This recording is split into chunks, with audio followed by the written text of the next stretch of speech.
Hi, everybody. Welcome to Delor.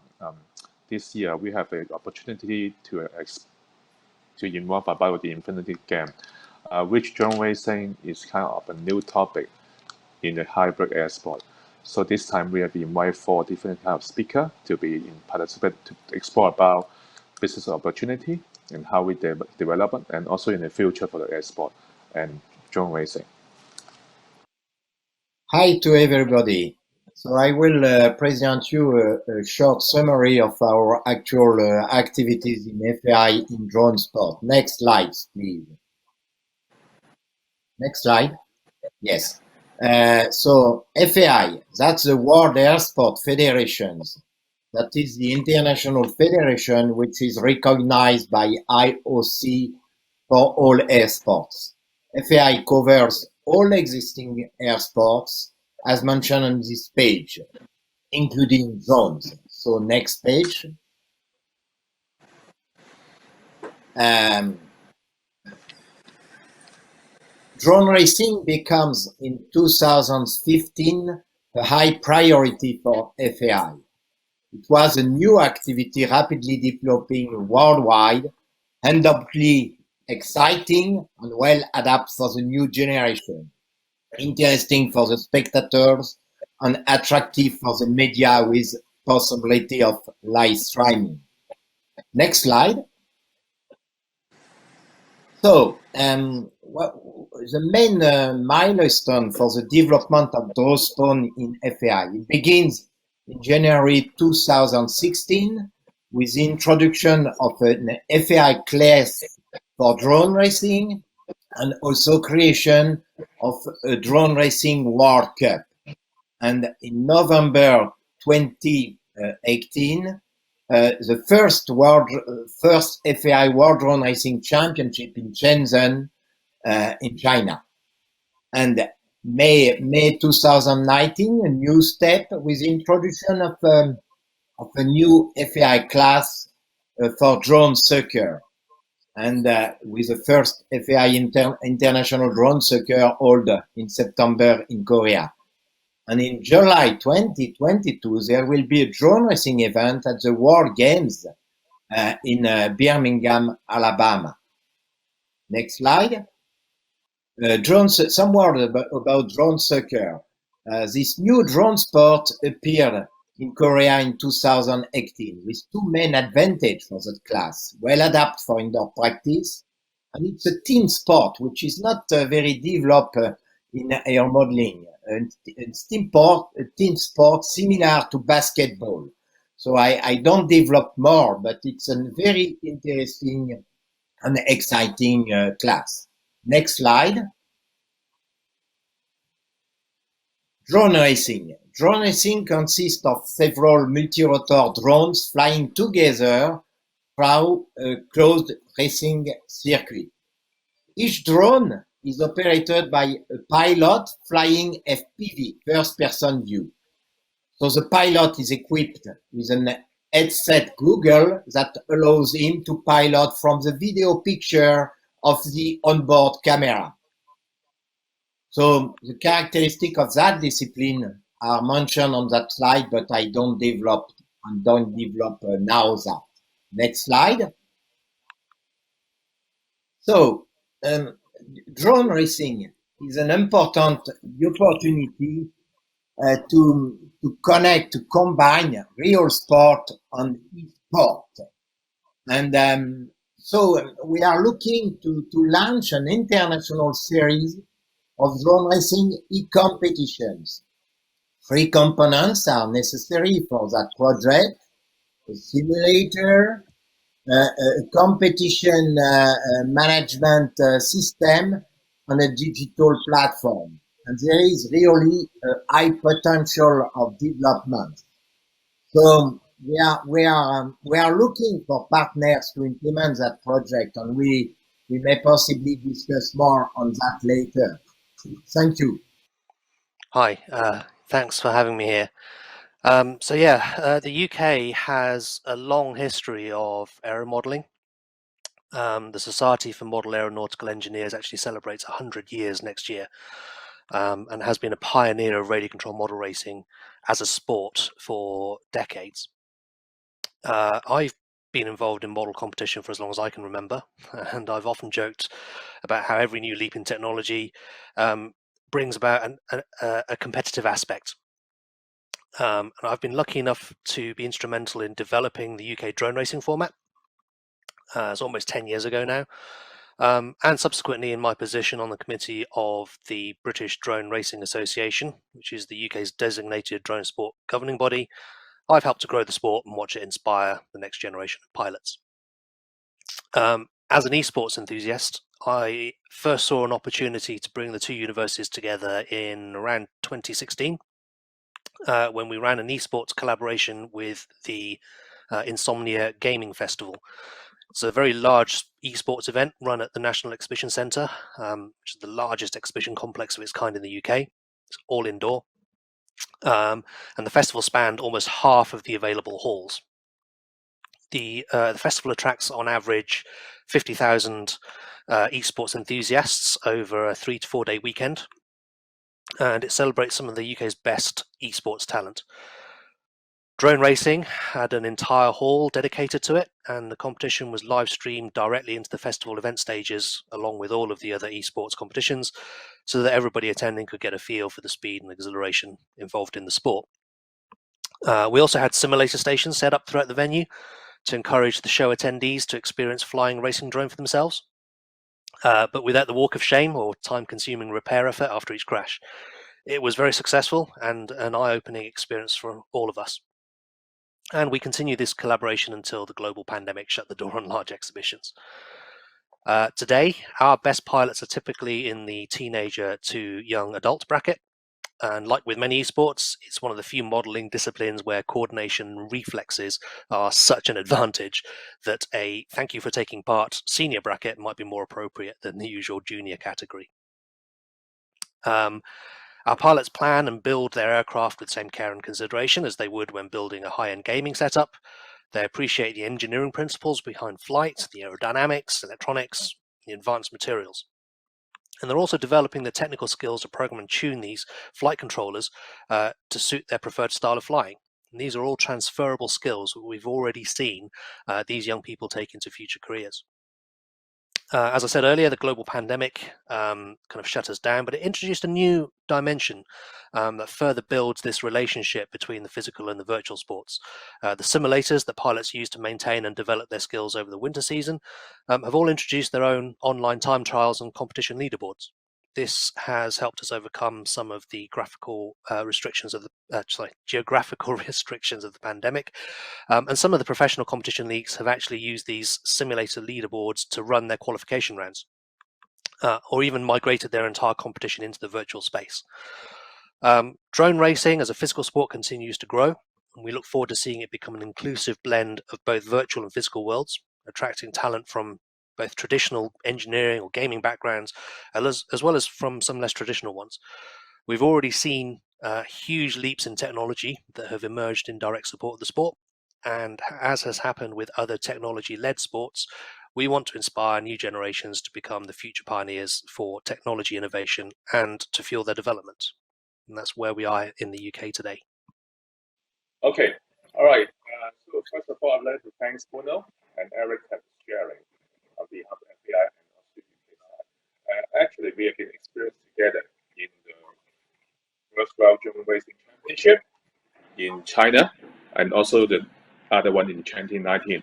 So I would like to discuss with you guys is what do you think about the movement for drone racing after the pandemic, and also we would like to discuss how we can push more forward, because everybody don't know about drone racing is classified as an e-sport and also related to aviation. That's why most of the people did not really understand what we are doing about this very interesting topic, why we want to be in the forum this time to discuss. Maybe Eric or Bruno, anybody would like to share about your thoughts about the drone racing future on the sport element?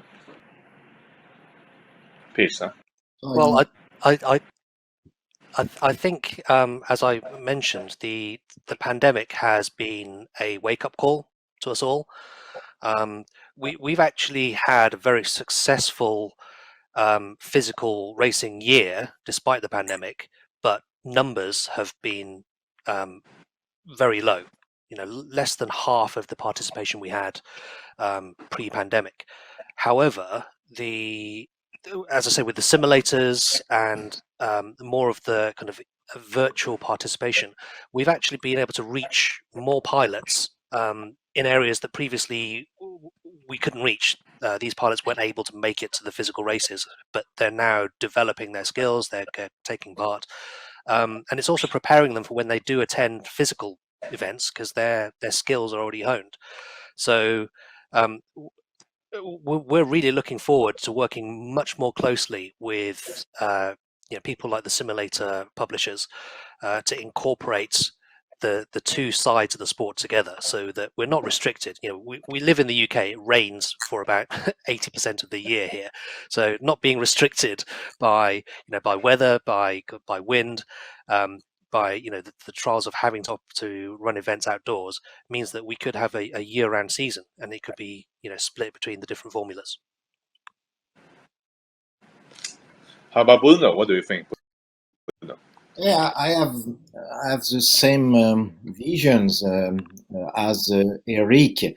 If we look for FAI, which means for the international activity in drone racing, with the pandemic, it has been stopped any international activities due to the restriction in the countries, but also for transportation by air flight, which means we don't have any activity, international activity in air modeling globally, but impacting also drone racing in 2 years, 2020 and 2021. So we need to recover from that next year. And I hope the context of COVID will allow to have international events. But what has shown the pandemic is the very high interest for drone racing of esports. So combine, as I tried to explain in my presentation, the real sport and the esports. Most of our competitors, and especially the younger ones, are doing simulators and are already doing esports. So, and it's also an opportunity to bring to real sport new persons. So it's why we want absolutely to develop that esporty competition activities in FAI. Okay, based on what Bruno shared, and of course, as Eric, I would say we need to face about the reality is the uncertainty for doing any physical race in upcoming even 22. For example, we're going to host in the upcoming Saturday, right? At Cyberport. There are so many restrictions. We need to be aware, source to be aware because of the COVID thing. So I would say, how we can combine what Eric say using the simulation and plus the physical way will be a good. Eric, what do you think? People still enjoying about physical flying, right? Rather than simulation. Can I say so? In Europe? I can speak for the UK. Yeah, of course, yeah. No worry, yeah. Yeah, people do enjoy the physical aspect. True. It's the simulators are very good. We've got 2 UK developed simulators where the publishers are they're essentially gaming companies. So the software is built on a gaming engine. So in terms of experience, in terms of look and feel, it's very professional, it's very modern, it's current generation technology. But there is something about the physical sport that our pilots appreciate. We have pilots who are part of the international leagues, which, as I've said already, are running virtual competitions or virtual qualifying competitions, and they've complained that they've blossomed at exactly the wrong time during the pandemic, so they're not getting to show off their physical skills. they are absolutely smashing it on the sim, but they still prefer turning up and showing what they can do with a real aircraft in real air. True. Yeah, that's why. I mean, in Hong Kong, just sharing is people are really enjoying to see the interaction with the athletic and the physical drone rather than vertical. That's why we combine. But of course, what Bruno mentioned about how we can launch about the e-simulation might be helpful for the community, which the resources are limited, and of course also like about the restriction thing, what we're going to do. Bruno, do you think in the upcoming 2022, what's your plan? Are you going to have a time frame about the drone racing lead, or what's your plan to be launched for the 2022? Any idea? Just yeah. Yes, that's. It's you hear me? It's okay. Yep. I mean, okay. For the upcoming 2022, Yes. we should World Cup and something like what you mentioned about the East drone lead, right? Something like that. Do you have any schedule to launch this, or still discussing? Yes, that's our target to try to begin and I will say a kind of series of e-competitions, but we clearly need partners to do that. We have the simulator. The simulator is not really the problem, and we can easily simulate real tracks for esports. The problem is to get the appropriate competition management system and platform, and for that we need we don't have the sufficient expertise in FAI, so we need partners. So if we get partners, we may imagine to have some e-competition on the first series in 2022. That's our target, definitely.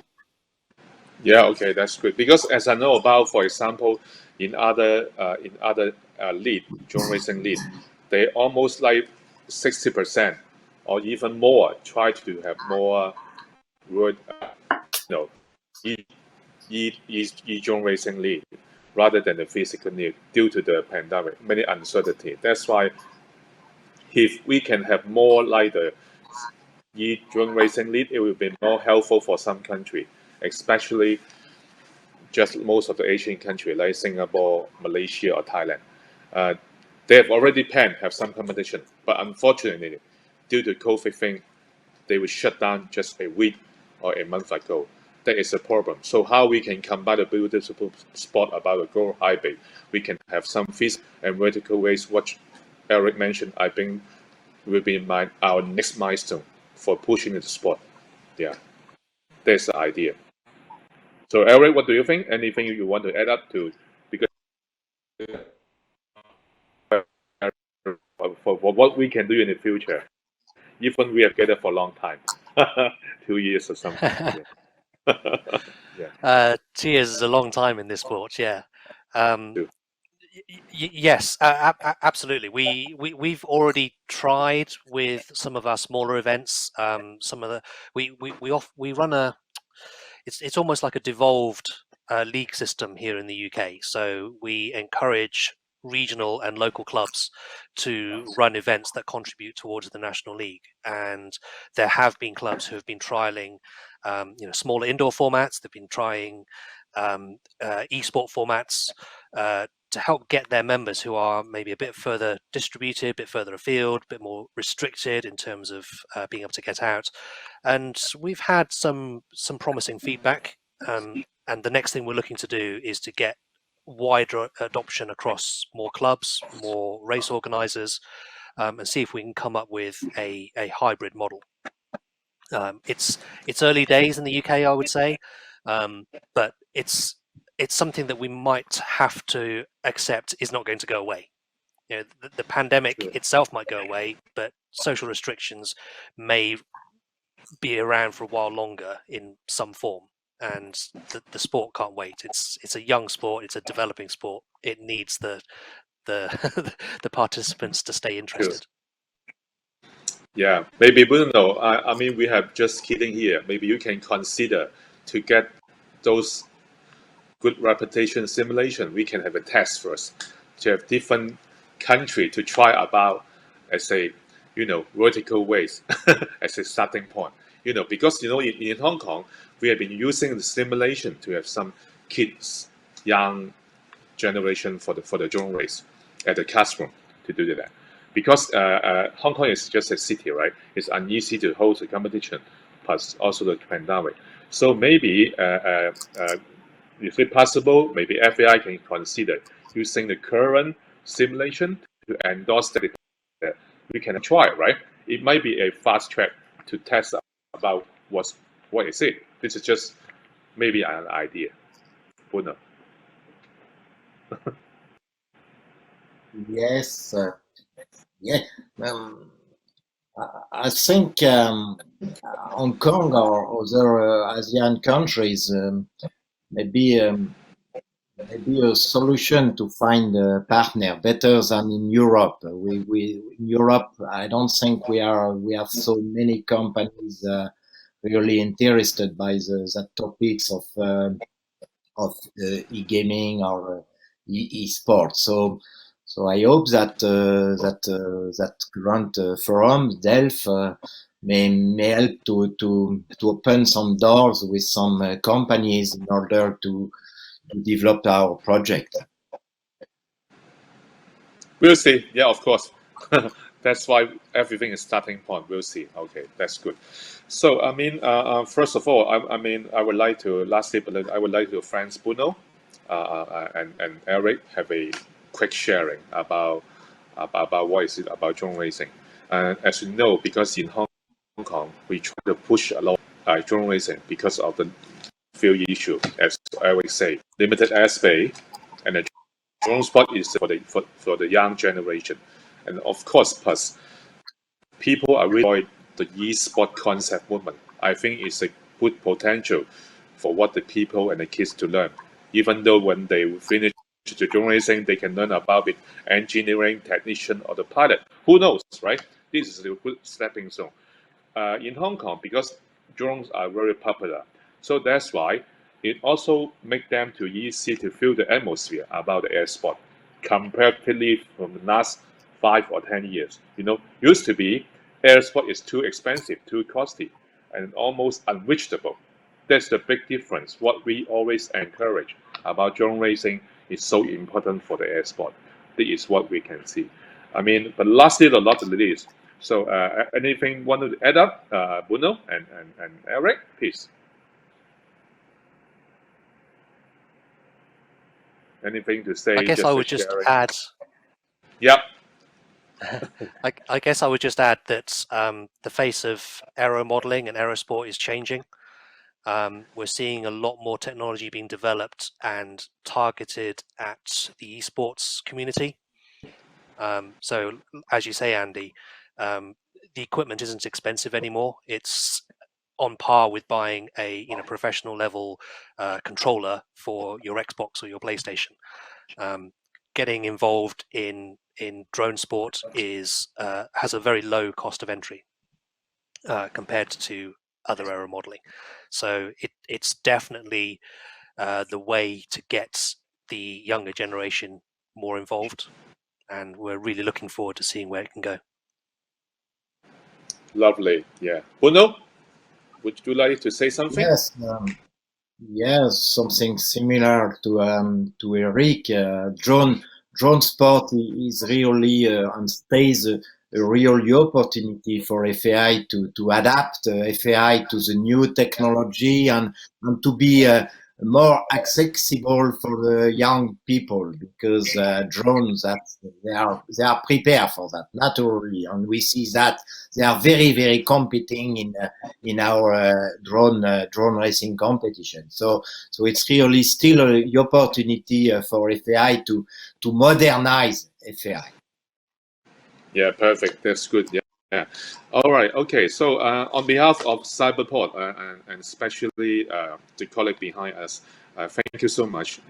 I know it's a morning time, so good morning, guys. And then we will see you around maybe somehow next year. I think I will join Bruno, right? And Eric. That's looking forward. I hope we can have the World Drone Racing Championship in the real one, the physical one next year to meet up. That will be perfect. That's what we are hoping. All right. Okay. Thank you, Bruno, and thank you, Eric. Take care. Bye-bye. Okay. Bye. Thanks so much. Bye-bye. Bye. Thank you. Yes. Bye. Bye. Bye. Okay. First of all, hello everybody. Welcome to Delft at Cyberport. This time it is a pleasure to invite two important guest speakers to involve. Michael, CEO, Drone Champion League, and we have James Kang, Chairman for Korean Drone Racing Association. Three major topics we would like to explore this time is talking about how drone racing is so important in the hybrid sport, and what is the commercial side and the sustainability for the drone racing. So first of all, I would like to invite James, the Chairman of Korean Drone Racing Association, to say a few words. Please, James. Hello, everybody. This is James from the KDRA. So Korean drone racing industry is organized by the KDRA and the KAMA, as you know. So anyway, thank you for inviting me to this forum, Andy and Michael, Bruno, so Chatty. So I want to share all the information about drone racing and the future of drone racing as well. So yeah, I want to have a good time and good talking with you. Thank you. Hi everyone, I'm Michael Kostka, CEO of Drone Champions League. It's a pleasure to speak to you here at Delft and to introduce DCL to you. I'll show you a few slides that you actually know what DCL is all about. It was actually founded as an innovative racing league 5 years ago. The overall plan for DCL has always been, already way before COVID, to in the end blur the boundaries between the real and the virtual world. This was especially achieved by then also introducing a game to the market, a drone racing game, DCL the game, which then also enabled us to take the full racing league completely virtual for the last 2 years in COVID. In order to give you an impression of what this actually means, I will show you a brief video now, and then you can actually see how it looks like. Every sport has its origin. That was amazing, guys. They have been around for decades. Can't quite get past it, but he still might hang on in there. The turn of the 21st century saw the rise of competitive gaming. Today, the audience for these digital competitions exceeds 150 million viewers. Live entertainment and digital sport. Why not have both?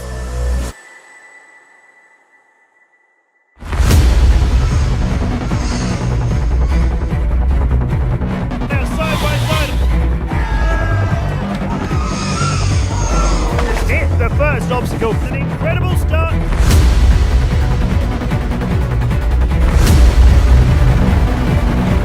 Catch him, pass him to take the lead.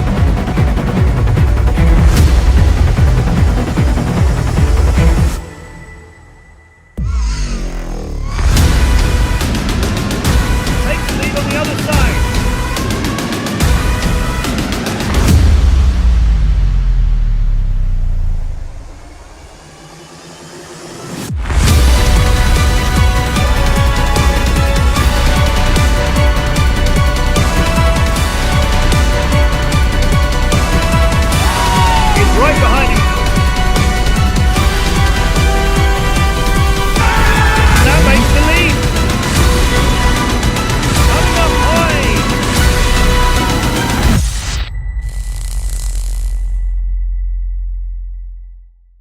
So it was a progression over the time, starting with live events at signature venues, such as, for example, as you can see in 2017, Paris, the Champs-Élysées, or in 18, the Great Wall of China, with actual physical races, and then all turning virtual in 2020 with 6 virtual races last year and also in 21. And we're actually aiming for the first hybrid season with a complete mix of virtual professional racing and physical racing just being combined in one championship in 2022. To give you a bit of an overview about who is actually the fans of DCL, it is millennials, Generation Z and Alpha. It's a bit male dominant, as you can see, with almost 80%, which is also why we introduced a women's cup this season, which was very well received already. And it's 90% of our followers are in the age group between 13 and 34, so actually quite an attractive group. We are broadcasted by over 30 broadcasting partners in 35 countries. I already mentioned the game. So it was released in February 2020 for PS4, Xbox, and for PC on Steam.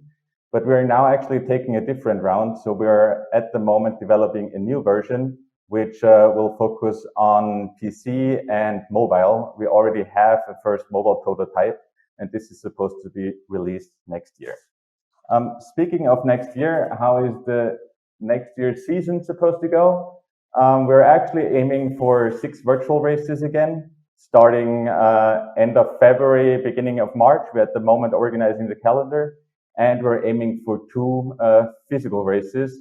One most probably taking place in the Nordics, and one most probably in the Arab region, which then actually should also give us a taste for the upcoming years, because of course we want to go more and more virtual and physical, and aiming for a race on each continent in the end. So I hope this gave you a first good impression of DCL. Thank you for your time, and now looking forward to the discussion.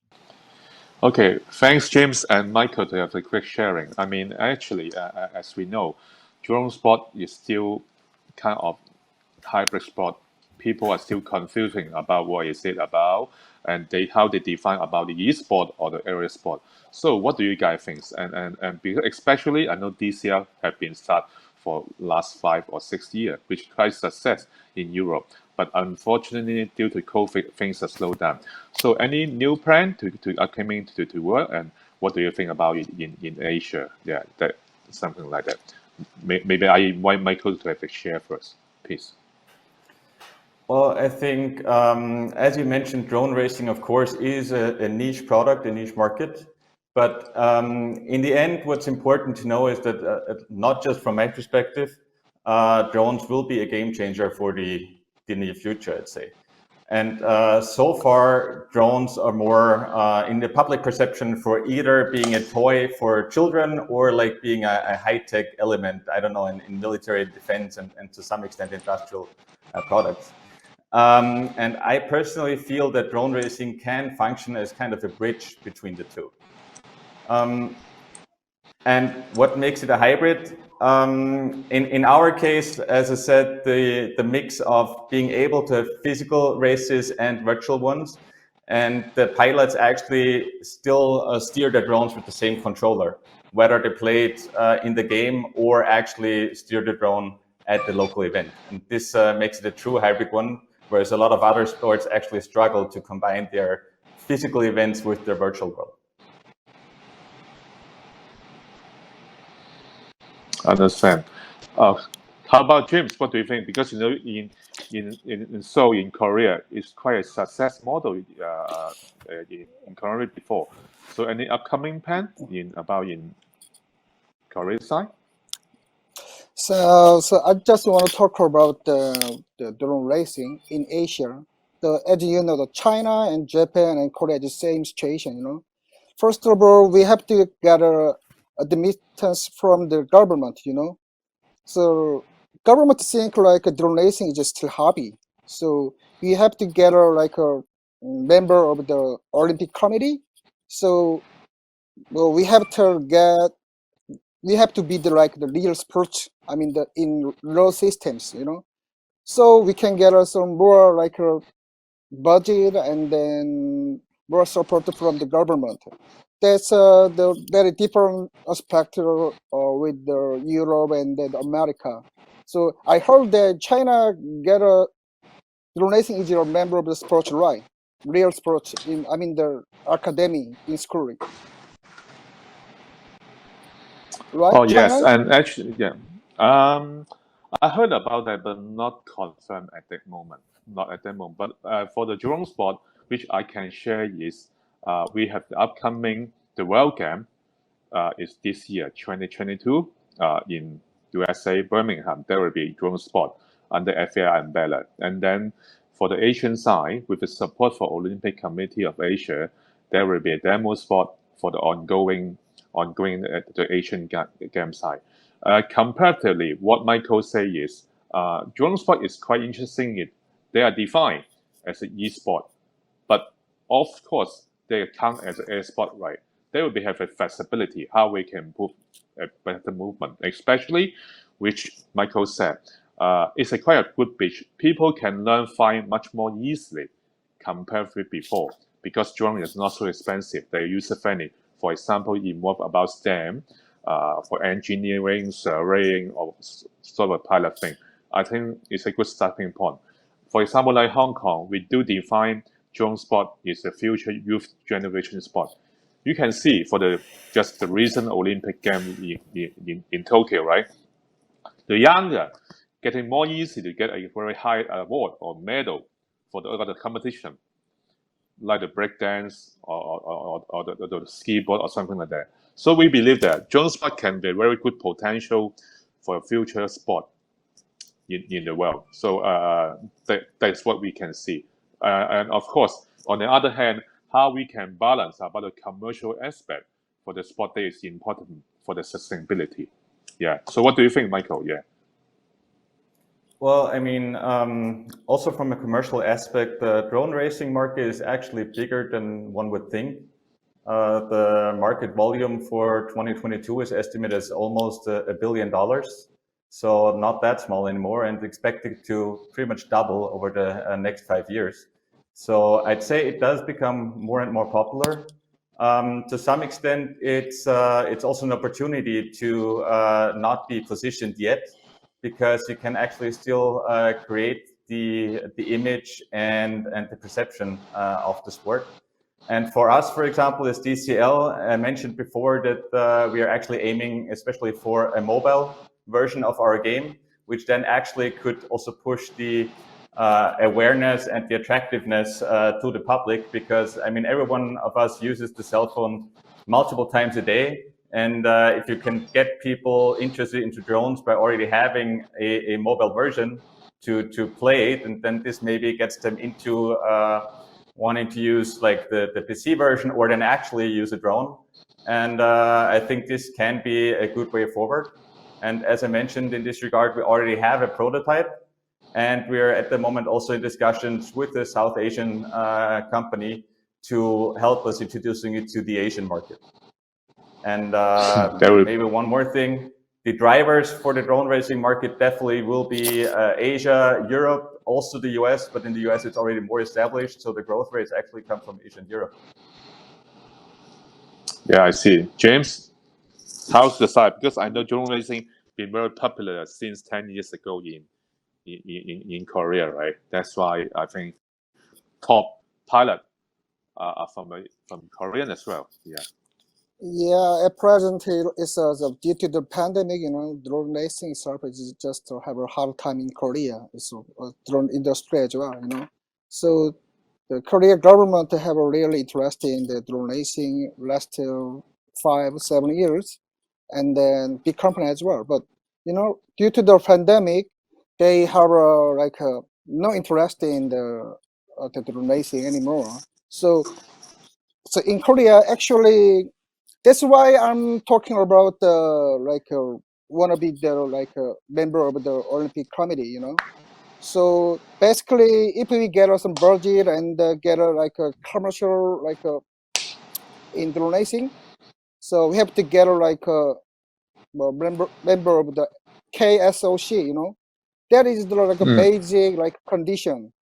So if actually drone racing is not the real sport in Korea, we can't get a budget from the government anymore. So I really am with China side. China, I heard the China side already, the drone racing is a member of the Olympic Committee, right? So at 2022, so KDRA and the KAMA is like the most important plan is like to be the member of the KSOC. That is a basic like condition to make to acquire some commercial things from the big company or like a government. I see. I see. Yeah. Yeah.